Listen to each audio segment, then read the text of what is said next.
champions? I pray that you've had a good week at work or at school.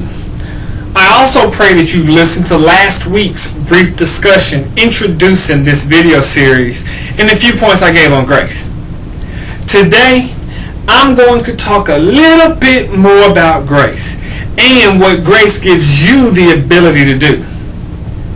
Romans 6:1-2 says, "Well then, should we keep on sinning so that God can show us more and more of His wonderful grace?" Verse 2, of course not. Since we have died to sin, how can we continue to live in it? See, from last week, grace is the loving, kind favor from God which none of us deserves.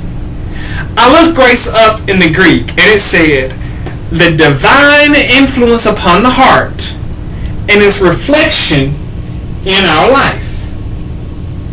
I'm going to repeat that. The divine influence upon the heart and its reflection in your life. See, now it makes sense to me. See, Isaiah 64:6 says, we're all infected with sin. We're all impure with sin. When we display our righteous deeds, they are nothing but filthy rags. In other words, who we are without God is not good enough, regardless of how good our intentions are. So now I understand why I need His grace.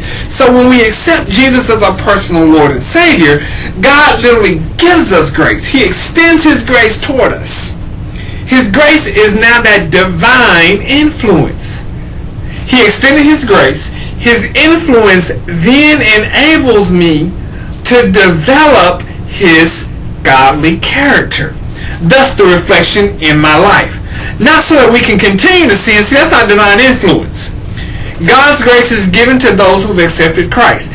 And that grace continues to increase as we develop more and more of God's character. So, have you accepted Christ? Have you received the grace of God? Have you begun to develop the character of God? Remember Isaiah 64. We are all infected and impure with sin. God's grace comes and enables not to continue living out sinful nature, but enabling us to develop God's character.